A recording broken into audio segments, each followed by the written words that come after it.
ശരിക്കും ഒരു new car PDI നമ്മൾ വണ്ടിക്ക് മുമ്പ് ചെയ്യുന്നതാണ്. പക്ഷേ നമ്മൾ വണ്ടി എടുത്തതിന് ശേഷം നമ്മളത് ചെക്ക് ചെയ്ത് നോക്കുന്ന ടൈമിൽ സ്കാനിങ്ങിൽ തന്നെ ഇതിൻ്റെ ഗിയർ പൊസിഷൻ സെൻസറിൽ കംപ്ലയിൻറ്റ് കാണിക്കുന്നുണ്ട്. അതിൻ്റെ എറേഴ്സ് അതിൽ കാണുന്നുണ്ട് ഓൾറെഡി.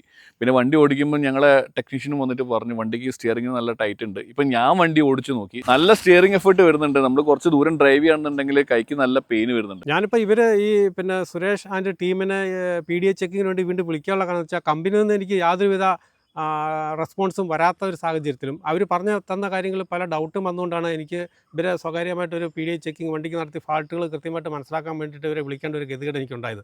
ഇത് കമ്പനിയുടെ ഭാഗത്ത് കമ്പനി PDI ചെക്ക് നടത്തി വിടുന്നതാണ്.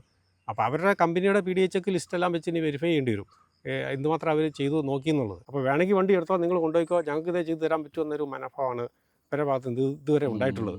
നമ്മളിപ്പോൾ സംസാരിച്ചുകൊണ്ടിരിക്കുന്ന വണ്ടി എന്ന് പറയുന്നത് ലക്ഷക്കണക്കിന് കിലോമീറ്റർ ഓടിയ വണ്ടിയൊന്നുമല്ല. ഒരു യൂസ്ഡ് കാർ എടുത്തിട്ട് പെടണ്ടാന്ന് വിചാരിച്ചിട്ടാണ് സാധാരണ ആളുകൾ ന്യൂ കാറിലേക്ക് പോകുന്നത്. ന്യൂ കാർ എടുത്തിട്ട് ഒരു 600 കിലോമീറ്റർ ഓടിയ വണ്ടീൻ്റെ അനുഭവമാണ് ഇപ്പോൾ നിങ്ങളുടെ മുമ്പിൽ പറഞ്ഞുകൊണ്ടിരിക്കുന്നത്. ഇപ്പോൾ ഇദ്ദേഹം ഞങ്ങളെ കോൺടാക്ട് ചെയ്തിരിക്കുന്നത് ഒരു വണ്ടി എടുത്തതിന് ശേഷം അദ്ദേഹത്തിന് ആ വണ്ടിയിൽ എന്തൊക്കെ പ്രശ്നങ്ങളുണ്ടെന്ന് സ്വയം മനസ്സിലായി. കാരണം ഇദ്ദേഹം ഇതിനു മുമ്പേ ടിയാഗോ 8 കൊല്ലത്തോളം ഉപയോഗിച്ച ആളാണ്. അങ്ങനെ ഞങ്ങൾ വന്നതിന് ശേഷം വണ്ടി പ്രോപ്പറായിട്ട് ഇൻസ്പെക്ഷൻ നടത്തി അതിൻ്റെ പ്രശ്നങ്ങളൊക്കെ ഞങ്ങൾ നോട്ട് ചെയ്തിട്ട് ഒരു ഇൻസ്പെക്ഷൻ റിപ്പോർട്ടായിട്ട് തന്നെ അദ്ദേഹത്തിന് കൊടുത്തിട്ടുണ്ട്.